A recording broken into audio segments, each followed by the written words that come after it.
Samajwadi party का सदस्यता अभियान प्रारंभ करेंगे।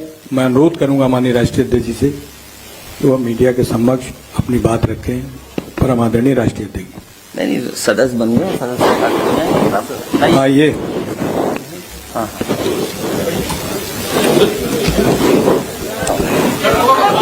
पर्ची दिखाए तो बनेगा।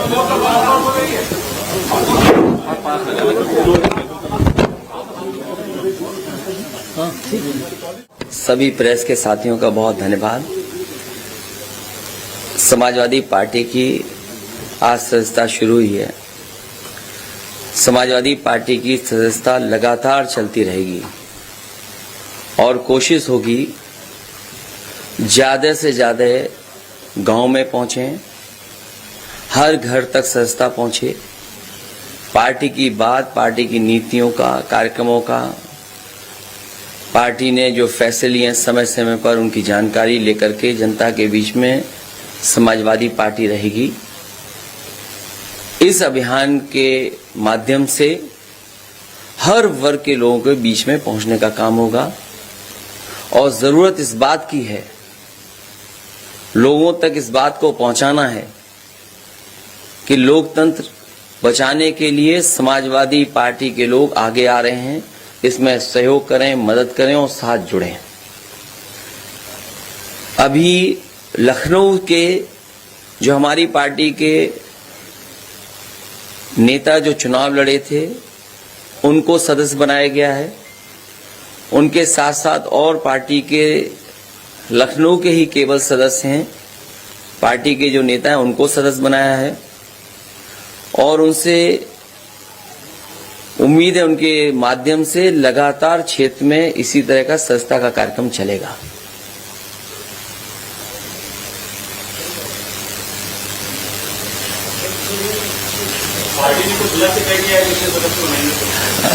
पार्टी ने अभी तय नहीं किया है, लेकिन शहर, गांव और घर पहुंचने की तैयारी होगी समाजवादी पार्टी की।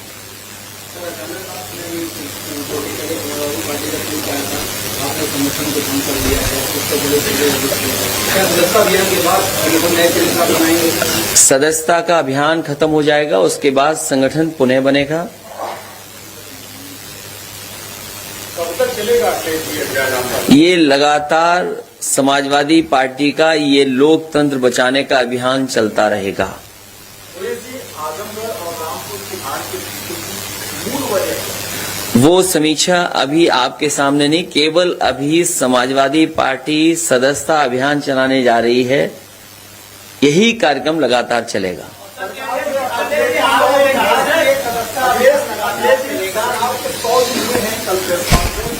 और सरकार ने कहा कि लोक कल्याणकारी जो भी योजना है हमने कमाल कर दिया। आजमगढ़ रामपुर का परिणाम है, सबके सामने रिजल्ट।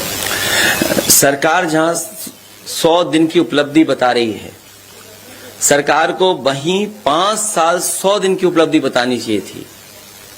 और सबसे बड़ी उपलब्धि की पोल तो तब खुल गई जब उनके डिप्टी सीएम लखनऊ छोड़ करके गए और जब वापस आए तो उन्हें पता लगा कि उनसे बिना पूछे ही ट्रांसफर हो गए। 100 दिन की यही उपलब्धि है और ये वो डिप्टी सीएम है जिन्होंने सबसे ज्यादा छापा मारे।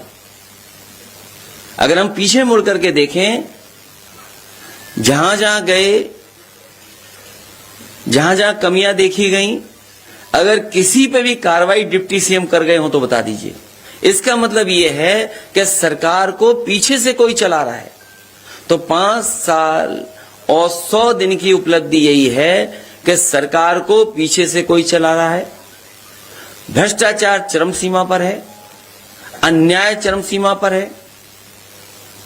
जहां 100 दिन की उपलब्धि बता रहे हैं, वहीं उन्हें पुरानी सरकार में जो उपलब्धियां थी, जो घोषणा पत्र बनाया था, वो कितना पूरा हुआ। आप पूर्व मुख्यमंत्री हैं, आप भी जानते हैं कि कौन पीछे कौन आगे चलाता है, तो पीछे से कौन चला रहा है। अब उनका जो पत्र आया तो ये तो वही बता पाएंगे कि किसके कहने से ट्रांसफर हुए हैं।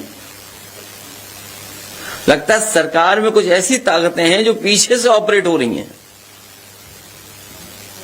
और फिर सबसे बड़ी उपलब्धि यह है सरकार की कि यूपी दरोगा भर्ती इतने बड़े पैमाने पे जिसमें धांधली हुई हो,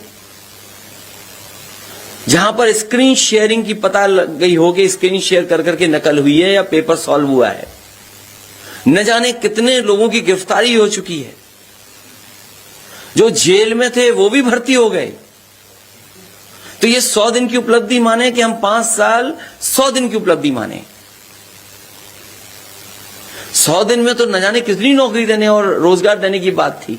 सवाल नौकरी मिलेगी कि नहीं मिलेगी, या इसी तरह धांधली या पेपर लीक में नौकरियां चली जाएंगी।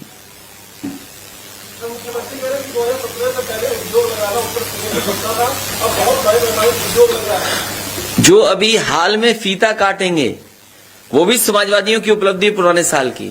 जो आज हम और आप बैठे हैं, इसके बाद जो पहला फीता कटेगा, सुना है लखनऊ में मॉल का उद्घाटन होने जा रहा है, लुलु मॉल का। जाइए और पूछिए सरकार के लोगों से कि लुलु मॉल किसकी उपलब्धि है।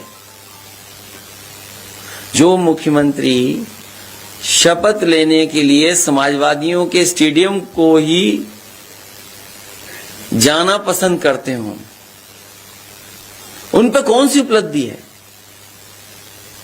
बुंदेलखंड एक्सप्रेसवे का उद्घाटन भी होना है। मेरी जानकारी में नहीं है, अभी आधा अधूरा हो रहा होगा उद्घाटन, आधा अधूरा उद्घाटन हो रहा होगा। ये तो हमारे जागरूक पत्रकार बता पाएंगे कि लुलु मॉल किसकी देन है। अगर ये सच बता पाए तो हम मान जाएंगे इनको। नहीं, आप नहीं बता रहे, दूसरे एक पत्रकार साथी हैं। अभी जब कार्यवाही हुई है, क्या ये हम लोग कितने समाजवादियों को अभी तक और एक उसी से रिलेटेड सवाल हो है, यदि निरंतर चलेगा तो पार्टी का संगठन का पुनर्गठन कब तक? सदस्यता अभियान चलेगा। पार्टी के वरिष्ठ नेता जिले स्तर पे या मंडल स्तर पे जाकर के सदस्यता अभियान चलाएंगे। कितने सदस्य बने हैं ये बाद में जानकारी हम आपको दे देंगे कि इतने सदस्य बने। और आज के समय पर जो टेक्नोलॉजी है, चाहे आपको ऑनलाइन रजिस्टर कराने का या सदस्य बनने का मौका मिले, ऐप के माध्यम से मौका मिले, तो सब एक जगह पूरा डेटा इकट्ठा कर करके आपको जानकारी दे देंगे कि कितने सदस्य बने हैं और किस एज के सदस्य बने हैं। नहीं, ऐप लॉन्च नहीं किया, ऐप हमारे पास है पहले से। ऐप को बनाना या ऐप के साथ जोड़ना कोई बहुत बड़ी चीज नहीं है, इसलिए मैंने ठीक नहीं समझा कि ऐप को लॉन्च कर दें। कहो तो अभी ऐप डिस्प्ले कर दूं मैं। सदस्य बनेंगे और जो घर घर जाके जो कार्यकर्ता सदस्य बनेंगे, दोनों को अंतर होगा या बराबर उनको? नहीं, उसमें अंतर कैसे हो सकता है, क्योंकि आप पार्टी के सदस्य बन रहे हैं और आप केवल टेक्नोलॉजी का इस्तेमाल कर रहे हैं। फॉर्म एक सा है और जो पैसा देना है वो भी एक सा है। मौजूदा संख्या अभी हमारे जानकारी में नहीं है, पूरा हम डेटा आपको दे देंगे। क्योंकि पिछली बार जो सदस्यता का चला था अभियान, उसमें बहुत सारे सदस्य हमारे, क्योंकि डिजिटली हमने नहीं किया था, केवल गिनती कर करके रख लिया था। इस बार पूरा डिजिटलाइज कर करके आपको डेटा दे देंगे। इसलिए मैंने कहा कि अगर आप ये भी जानना चाहोगे कि किस एज ग्रुप का बना, तो कोशिश करेंगे वो भी आपको बता दें।